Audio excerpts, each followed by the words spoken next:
Mesdames, Messieurs, bonjour et merci d'être avec nous pour suivre ce débat sur l'élection municipale à Bourg-en-Bresse, préfecture de l'Ain, 60 km au nord de Lyon, 70 à l'ouest de Genève. Voilà pour la position géographique. Bourg compte 43 210 habitants au 1er janvier 2024.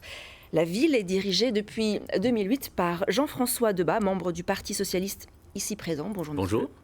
Vous êtes candidat à votre réélection. Vous présentez une liste Union de la gauche sans LFI. Absolument.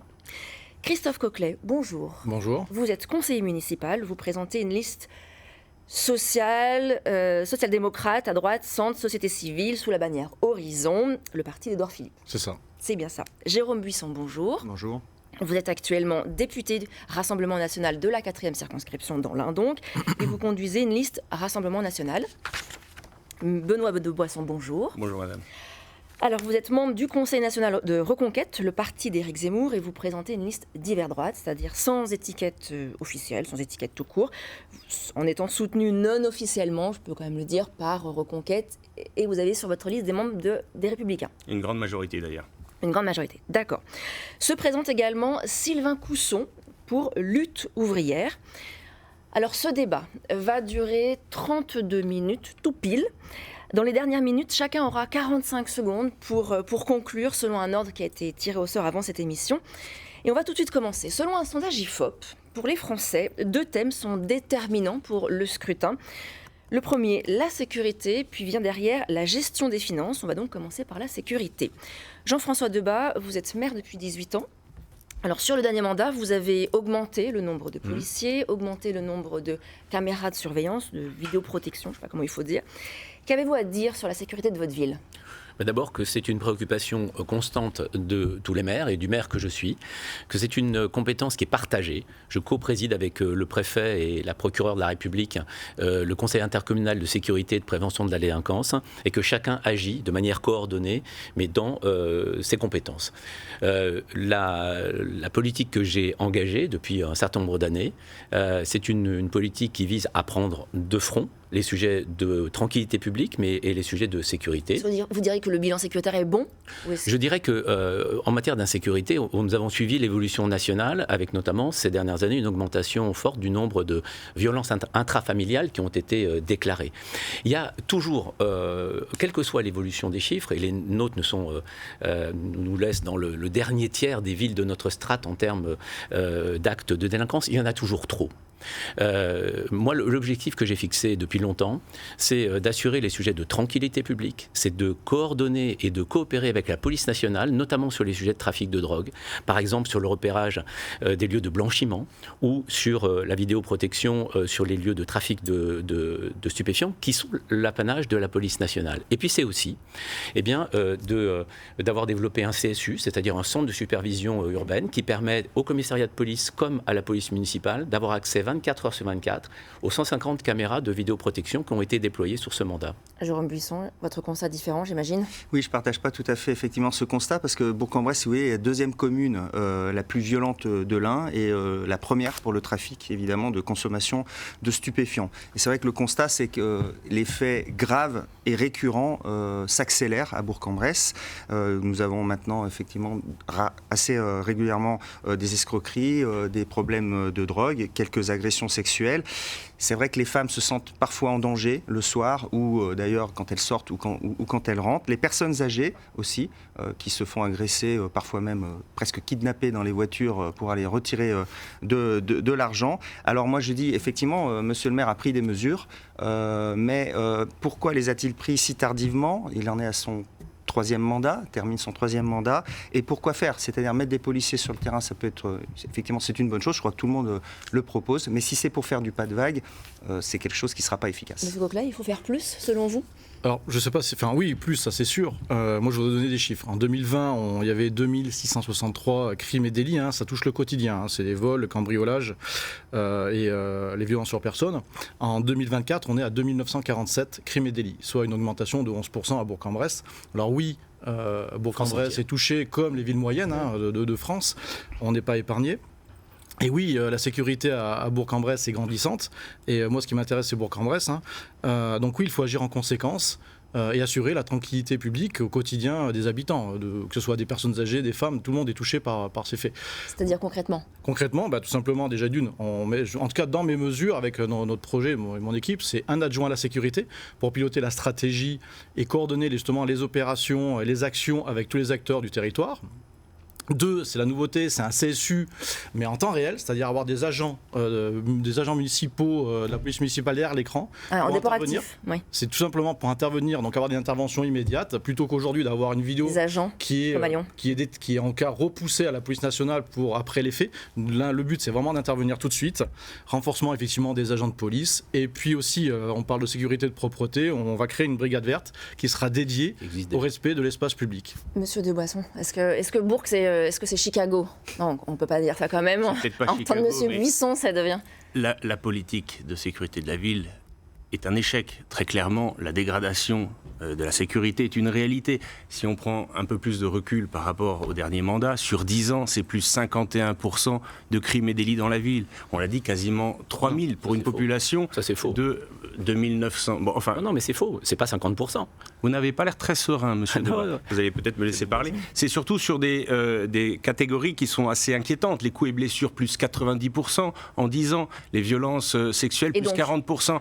Donc il y a aujourd'hui un constat qui, effectivement, est un échec personnel de monsieur Debat, puisqu'il assumait de ne pas avoir d'adjoint, et parce qu'il menait, nous disait-il, la politique lui-même. Donc c'est un échec de sa part. Que faut-il faire ? D'abord, en effet, une volonté forte. La volonté forte, monsieur Debat, c'est d'assumer, d'avoir un adjoint chargé de la sécurité. Vous allez répondre à ça. La volonté forte, c'est aussi une tolérance zéro. C'est une tolérance zéro à l'égard des incivilités et des actes de délinquance. On attend encore, monsieur Debat, votre réprobation quand 21 voitures ont brûlé au mois de mai 2025. Vous n'avez pas eu un mot à l'égard des habitants qui ont subi cela. Monsieur Debat, pourquoi vous n'avez pas d'adjoint à la sécurité ? Parce que j'ai toujours considéré, d'abord, que c'est pas en créant un adjoint qu'on règle un problème. Vous avez une personne qui est dédiée, on peut penser que c'est un signe fort de... Que c'est une responsabilité que j'assume en lien avec mon cabinet, ce qui assure une liaison directe. Ce qui est extraordinaire dans ce débat, c'est que la nouvelle culture de l'excuse de la droite et de l'extrême droite, qu'elle soit zémouriste ou lepéniste, c'est que quand il y a une agression, quand il y a un trafic, quand il y a un cambriolage, le responsable, c'est pas le délinquant, c'est le maire.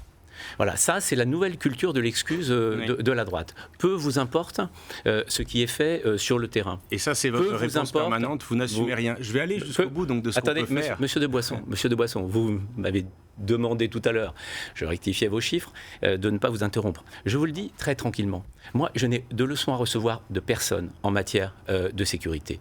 Nous ajustons nos dispositifs en fonction de l'évolution de la réalité. Les policiers municipaux n'étaient pas armés quand j'ai été élu.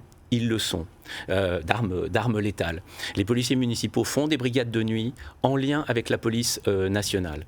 Monsieur Coquelet, la brigade verte existe d'ores et déjà. Est-ce que ceci est parfait ? Non. Est-ce que les manquements sont liés à l'évolution de la ville et du maire ?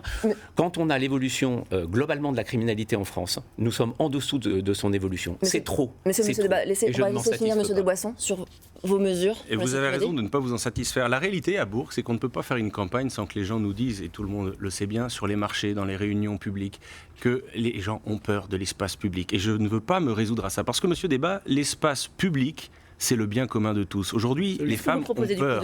Alors cette volonté forte, je le disais, c'était d'abord d'assumer d'avoir un adjoint. C'est une tolérance zéro, je le disais aussi. Et c'est également sacraliser les forces de l'ordre, parce que je pense qu'il n'est plus acceptable qu'on puisse s'en prendre aux forces de l'ordre. Donc je voudrais, moi, que la commune se porte à partie civile pour toute agression physique. À Bourg-en-Bresse, on s'en prend aux forces de l'ordre ? Absolument, comme partout ailleurs. Il faut faire respecter l'état de droit, monsieur Debat. Aujourd'hui, vous allez à nouveau m'interrompre ? Bon, enfin, des mesures concrètes. Il y en a 14 dans notre programme. C'est notamment, évidemment, les mesures classiques, l'accroissement des effectifs des forces de l'ordre, la vidéoprotection à laquelle vous êtes converti bien tardivement, monsieur Debat, pour les besoins de campagne depuis 12 ans. Et en l'occurrence, oui, notamment dans les espaces privés qui ne sont pas en lien avec l'espace public. Mais enfin, peu importe. Il faut aussi des mesures beaucoup plus modernes, et notamment, je pense à l'installation de bornes d'alerte dans l'espace public. Ça peut se faire Bourg à la taille pour ça. Je pense aussi, évidemment, à l'utilisation d'un éclairage intelligent, déclenchement automatique, détection de mouvement, etc. Alors on va poursuivre avec les finances. La dette est aujourd'hui de 965 € par habitant. Elle a diminué sur les 3 dernières années.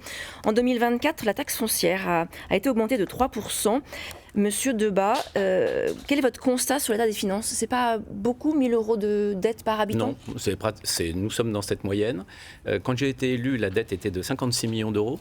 Elle a baissé de 30%, valeur 2008, qui a eu 30% d'inflation depuis, valeur 2008. Ça veut dire que la hausse de 60% que vous avez commise en arrivant, c'était pour pallier une dette ? J'ai rétabli une situation financière saine dans cette ville, en ajustant les programmes d'investissement quand c'était nécessaire, mais l'investissement a néanmoins doublé depuis mon élection, en maîtrisant les dépenses et en supprimant d'ailleurs, il y a une dizaine d'années, un certain nombre de postes de fonctionnaires. Aujourd'hui, la situation de la ville est stable et saine.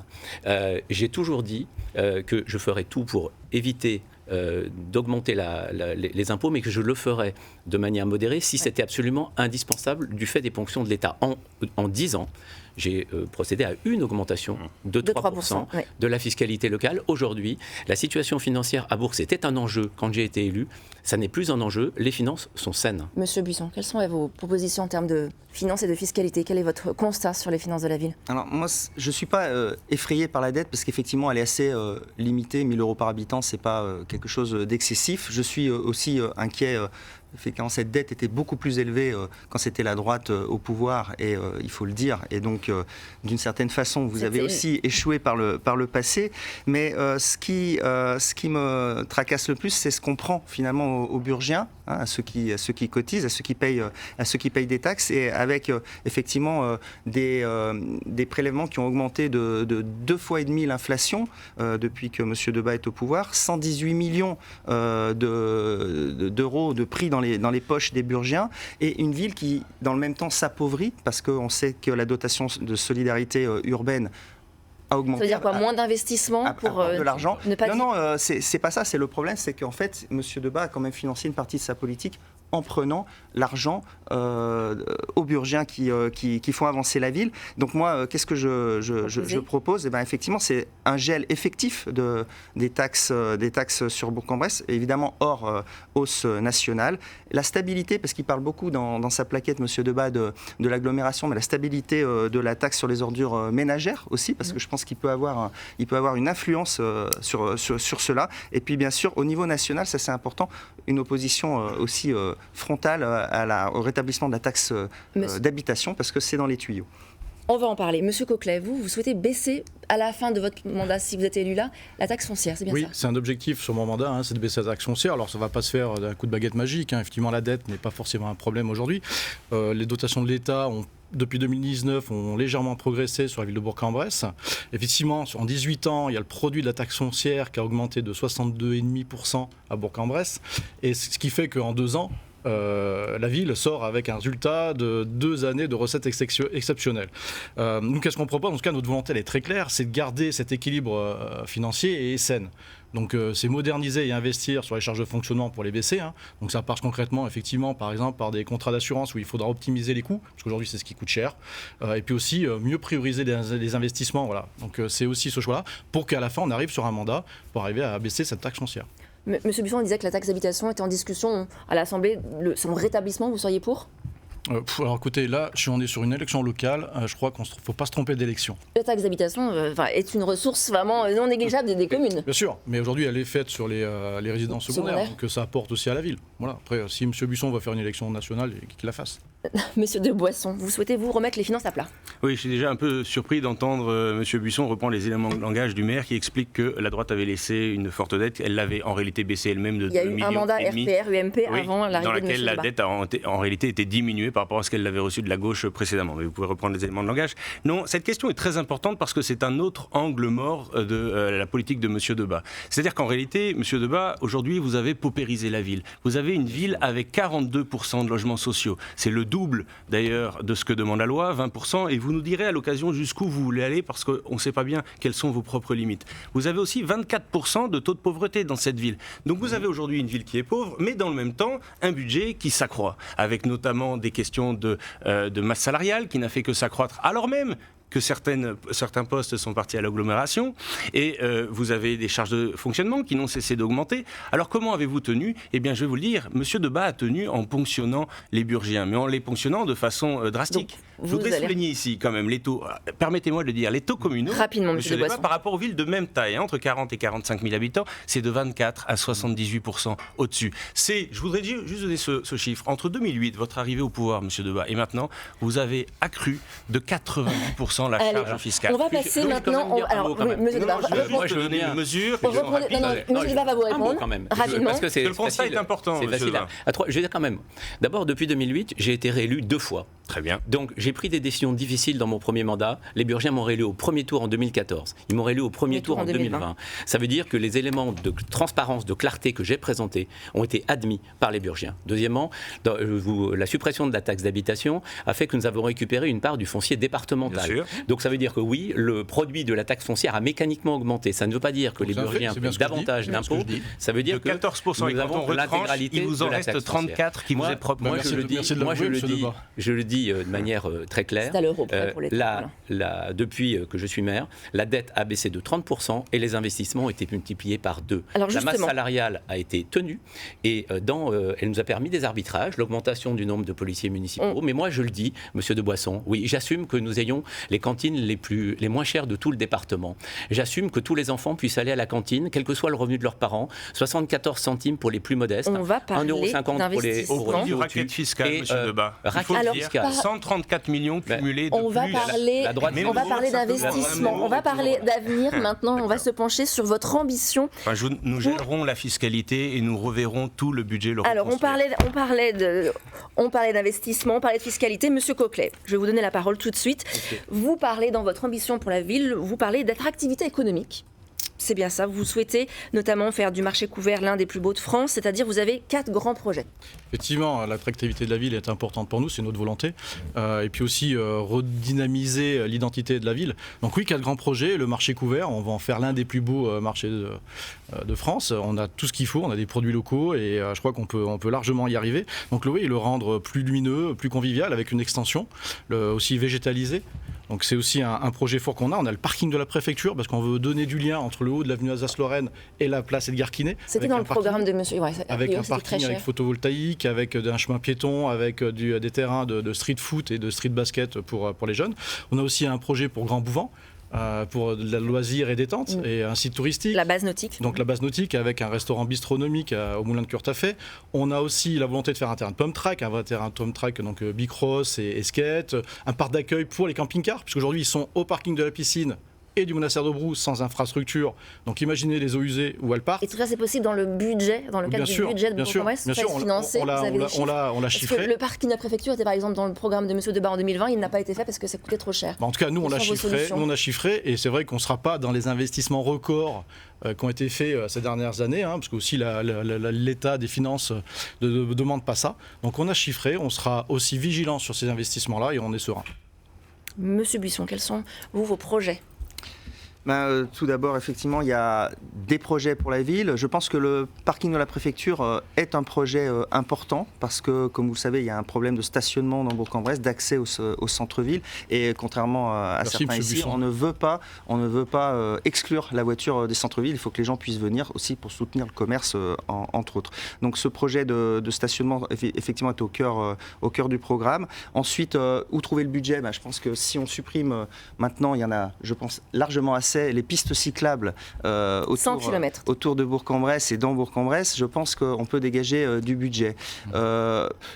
On peut améliorer le Bouvant, effectivement. On n'en a pas parlé, mais la sécurité aussi à Bouvant était quelque chose à améliorer, parce que c'est là où se passent des agressions. Mais on peut améliorer effectivement l'offre ludique qui est proposée à Bouvant, dans une certaine mesure, car les gens vous avez un soutien aussi. Sur vos projets il reprend mon programme. Vous n'avez pas le monopole des bonnes idées. C'est des bonnes idées. Comme dirait l'autre. Et en fait, on peut effectivement mettre des structures permanentes ou pas, d'ailleurs, à Bouvant. Je pense à des parcours type Ninja warrior qui plaisent beaucoup. Et puis effectivement, il y a quand même beaucoup de rues de Bourg-en-Bresse encore à restructurer et à améliorer, et on parle aussi de l'état des trottoirs. Je sais que Monsieur le maire a un plan de trottoir, enfin, ça y est, il s'est décidé à faire un grand plan de trottoir. Vous parlez des vélos, 100 km de pistes cyclables, ça vous paraît trop? Aujourd'hui, quand on parle d'avenir, on parle aussi de vélo, on parle de mobilité douce, on parle de cohabitation. Les pistes cyclables, c'est très bien, mais il y en a quelques-unes. Vous voulez revenir en arrière? Il y en a quelques-unes qui posent problème, effectivement, celles qui ne sont pas matérialisées, celles qui ne sont pas sécurisées. Je pense à la piste cyclable inversée rue de la République, qui est une aberration, parce qu'on ne peut pas se croiser une voiture et un vélo qui vient à l'envers. Et il y en a d'autres comme ça qui sont plus ressentis comme un danger que comme une amélioration des transports en commun. Monsieur de Boisson, très rapidement, vous avez beaucoup d'avance. Ah bon? Vous devez être très bref. La première de vos 75 mesures, elle est aussi sur l'attractivité économique de la ville? Vous savez, ce dont la ville a besoin, c'est d'une rupture après 18 ans. Et cette rupture, cette respiration démocratique, c'est aussi une nouvelle façon d'incarner le pouvoir, parce qu'aujourd'hui, l'exercice du pouvoir à Bourg est un exercice, je le dis, solitaire et autoritaire. Les Burgiens veulent autre chose. Donc 75 mesures pour la ville, notamment des votations concertées, des votations annuelles, concerter beaucoup plus les Burgiens. Travailler, ça a été dit, l'attractivité économique, c'est donner un nouveau cap. Travailler la fluidité, c'est une exigence, un plan qui date de 78, qui provoque une embolie. Et je le dis aussi, je voudrais travailler la cohésion sociale à Bourg-en-Bresse. Nous avons un problème important de cohésion sociale et j'ai des mesures innovantes à proposer, notamment des semaines d'intégration pour la jeunesse. Merci. Et je finirai avec un volet économique, culturel très important, puisque nous voulons faire briller et rayonner Bourg-en-Bresse. Alors là, vous avez un grand projet actuellement, c'est la rénovation de l'Hôtel-Dieu, qui sera menée. D'abord, je crois que personne ne conteste la mutation, la transformation profonde de Bourg-en-Bresse au cours de ces dernières années. Le carré Amiot, l'allée de Châles, qui ont transformé la ville. Et je crois que les Burgiens, ceux qui ont voté pour moi comme ceux qui ne l'avaient pas fait, en sont globalement fiers. C'est en tout cas ce qu'ils me disent. Moi, je souhaite poursuivre cette mutation tranquille mais profonde de Bourg-en-Bresse. Un des projets importants, il y en a deux, c'est la fin de la rénovation du centre-ville après la rénovation de la cathédrale Notre-Dame sur les places et rues adjacentes pour achever la rénovation du centre-ville. Et puis c'est le projet de l'Hôtel-Dieu, 50 millions d'euros d'argent privé venus d'investisseurs nationaux pour faire briller notre Hôtel-Dieu avec des logements, avec un hôtel, avec des restaurants et finalement continuer l'évolution tranquille mais profonde de la ville. Monsieur Coquelet, est-ce que vous êtes en accord avec ce projet d'Hôtel-Dieu? Oui, bien sûr, on accompagnera ce projet qui était effectivement un projet porté par le centre hospitalier et sa directrice, parce que ce n'est pas un projet de la ville. Donc oui, on accompagnera ce projet avec effectivement ces 4 plutôt des logements que d'un musée. Vous n'étiez pas avec sa brasserie et son restaurant. Bien sûr, on sera derrière. Pas un musée. Vous préférez Non, on sera derrière. Effectivement, qu'il y a un projet à la base du centre hospitalier et de sa directrice et pas de la ville, forcément. Et quelle est votre position sur les 100 km? Parce que M. Buisson a répondu sur les pistes cyclables. Est-ce que vous, c'est stop ou encore? Non, du tout. Alors nous, je suis pour les modes doux, d'accord, mais effectivement, il faut qu'on puisse partager l'espace public et qu'on puisse... Aujourd'hui, on oppose les choses et on oppose les gens. Un chiffre, c'est qu'aujourd'hui, les pistes cyclables coût par habitant par an, c'est 15 € au niveau national. À Bourg-en-Bresse, on est à 22,50 €. Clairement. Donc on voit qu'on est bien au-dessus. Donc effectivement, il faut simplement, je pense, poser les choses sur le papier, regarder ce plan de circulation et faire les choses sereinement, tout simplement. On parlait d'attractivité économique. La carence commerciale de Bourg-en-Bresse n'est pas pire qu'ailleurs, elle est même en deçà de la moyenne nationale. Donc finalement, est-ce qu'il y a un si gros problème que ça aujourd'hui ? Sur l'attractivité économique de la ville. Dans la grande consultation, les gens nous l'ont dit, effectivement, il y a le centre-ville et son dynamisme. Donc on peut faire des choses, on peut faire revenir du logement, parce qu'il y a beaucoup de logements insalubres, il y a des fonds qui existent pour ça, pour faire revenir les gens en centre-ville, redynamiser celui-ci, puisque ces gens qui sont tout simplement en centre-ville vont pouvoir consommer auprès de nos commerçants. Monsieur de Boisson, êtes-vous pour ou contre les pistes cyclables ? Non, je suis ni pour ni contre. C'est comme tout, il faut un équilibre. Là, nous avons trop de pistes cyclables. 60% des Burgiens nous disent qu'on est allé trop loin. Vous savez, quand on fait des rocades de la ville, ça n'a pas beaucoup d'intérêt. C'est pas l'usage d'un mode doux que de tourner autour d'une ville. Non, il y a de l'idéologie, comme tout, et Monsieur Debat joue malheureusement l'idéologie contre l'économie, et on en paye le prix. Là, moi, je veux bien que... moi, je le dis, nous sommes en avance. On est en avance sur la réhabilitation thermique de nos bâtiments publics. On a 10 ans d'avance. Et nous avons 10 ans d'avance sur les pistes cyclables. Je le dis très tranquillement. 20 millions d'euros ont été engagés sur le dernier mandat sur l'ensemble. Voirie, trottoir, espace public et aménagement cyclable. À l'intérieur, les aménagements cyclables, c'est 1 million d'euros. La vérité, c'est que depuis 60 ans, dans toutes nos villes, on avait aménagé uniquement pour la voiture. Moi, j'ai décidé que nous aurions aussi la possibilité, sans empêcher les voitures d'entrer et d'aller se garer, parce que ça n'est pas le cas, eh bien, d'avoir aussi la possibilité de se déplacer à vélo, que ce soit dans le centre-ville, que ce soit sur les pénétrantes.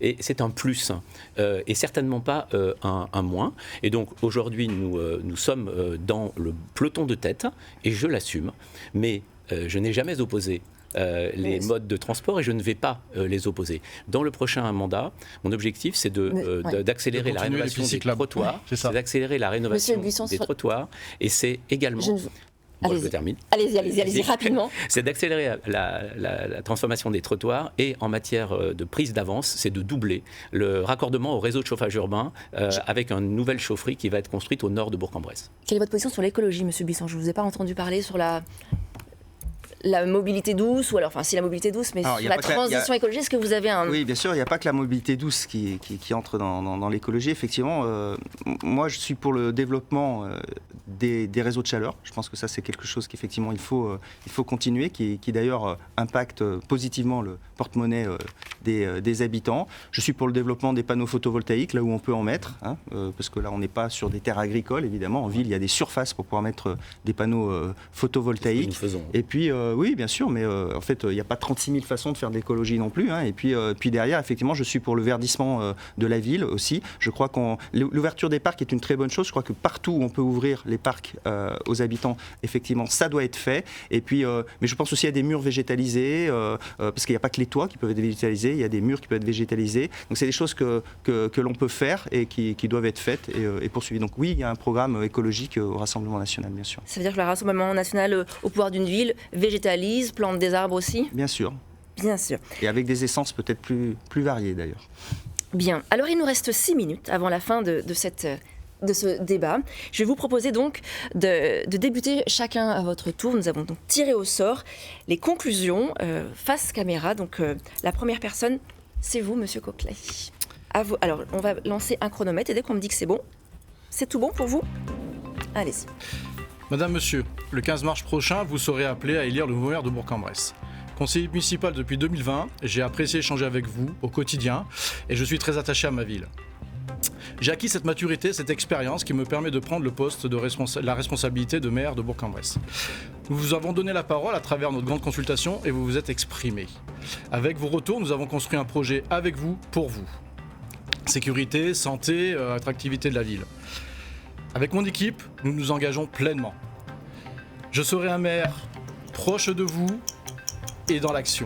Nous sommes la seule liste de rassemblement des démocrates, de la droite, du centre et de la société civile. Aujourd'hui, le vrai courage, c'est de changer les choses sans diviser. Parfait, merci de votre ponctualité. Monsieur Buisson, c'est à vous. Vous regardez la caméra qui est ici. Chers Burgiens, chères Burgiennes, 45 secondes pour vous dire que Bourg-en-Bresse est au bout d'un système, le système Jean-François Debat. Celui qui a gouverné 18 ans, faisant les poches de ceux qui font avancer la ville, 118 millions d'euros taxés depuis 2008. Celui qui a appauvri la ville, et c'est une des raisons peut-être de la dégringolade des commerces qui ferment les uns après les autres. Et celui qui, par l'idéologie du pas de vague, a laissé s'installer l'insécurité et les trafics. Celui enfin qui a abîmé l'image de la ville en laissant l'extrême gauche s'approprier les rues et la façade de la mairie. Alors ce que je propose, c'est un sursaut, un changement de cap, avec une équipe et un projet. Plus de sécurité, zéro hausse de la fiscalité et de l'audace dans les projets, dans la façon d'administrer la ville. Nous sommes une liste la plus jeune, celle qui incarne le mieux, je pense, les enjeux et les évolutions que nous attendons. Merci beaucoup. Merci, Monsieur Buisson. À suivre, Monsieur Debat. On va attendre juste que le chronomètre se branche. On y va. Depuis 2008, je suis le maire de tous les Burgiens, ceux qui ont voté pour moi comme ceux qui n'ont pas voté pour moi. C'est d'ailleurs la force du projet que je porte à la ville, à Grand-Bourg Agglomération, qui fait que notre ville avance. C'est que sont mobilisés autour du projet que j'incarne, l'ensemble des acteurs économiques, des acteurs associatifs, des acteurs politiques, en dépassant les clivages politiques. C'est une force par rapport à ceux qui, aujourd'hui, misent plutôt sur les divisions et les fracturations de notre société pour en faire un argument politique. Alors avec votre confiance, demain, nous poursuivrons le projet mené. Nous donnerons de l'avance à Bourg-en-Bresse. Nous conforterons l'avance que nous avons prise, sans laisser personne au bord du chemin. Alors, dès le premier tour, dès le 15 mars, je compte sur votre confiance. Vous pouvez compter sur mon engagement. Merci, Monsieur Debat. Et enfin, Monsieur Deboisson, on va attendre que le compteur se mette en marche. Allez-y. Burgiens, Burgiennes, les 15 et 22 mars, vous n'allez pas simplement élire un maire, vous allez choisir un projet. Je propose celui du changement, car notre ville mérite mieux. Un fort rayonnement économique, touristique et culturel. Une sécurité dans l'espace public restaurée, des équilibres retrouvés, une cohésion sociale et une convivialité renforcée. Je rêve d'une ville attractive, prospère et sûre. N'écoutez pas ceux qui agitent des peurs. Je veux mener ce projet avec et pour tous les Burgiens. Alors faites ce rêve avec moi, unissons-nous et œuvrons ensemble pour que Bourg embrasse enfin pleinement son avenir. Alors messieurs, la bonne nouvelle, c'est qu'il nous reste une petite minute que je ne vais pas vous voler. Donc je vais vous demander à chacun, est-ce que vous avez des réunions publiques, est-ce que vous avez un meeting, est-ce que vous vous adressez à vos électeurs, et où est-ce qu'on peut vous retrouver d'ici le 15 mars, Monsieur Coquelet? Tout simplement à notre local qui est à 16 rue Notre-Dame. Et puis effectivement, on organise des grandes rencontres le 27 février, le 6 mars et le 13 mars pour échanger sur notre projet. Monsieur Desboissons. Nous avons un grand et beau meeting le 5 mars à 19h à la salle des fêtes et nous dirons tout de toutes les mesures que je n'ai pas pu évoquer ce soir. Oui, parce que c'est court. Ce midi. Aujourd'hui. Ouais. Monsieur Buisson. Moi, je donne rendez-vous aux Burgiens en porte-à-porte dans les quartiers lors de la distribution des tracts et puis sur les marchés aussi. Et Monsieur Debat? Eh bien, le porte-à-porte a commencé. J'ai également diffusé une plaquette à 25 000 exemplaires dans l'ensemble des boîtes aux lettres. J'organise 12 réunions de quartier. La première, c'est demain et jusqu'au 13 mars. Et puis, le grand meeting de campagne, c'est le 12 mars à 18h30 à la salle des fêtes de Bourg-en-Bresse. Eh bien voilà, rendez-vous est pris pour chacun d'entre vous. Merci messieurs d'avoir participé à cet échange. Je rappelle que Sylvain Cousson se présente également à cette élection municipale à Bourg-en-Bresse pour Lutte ouvrière. Merci à vous de nous avoir suivis. Demain, à la même heure, Claire Exbraya animera un débat avec les candidats de Saint-Chamond dans la Loire. Je vous souhaite à tous et à vous aussi une très bonne journée. Merci. Au revoir.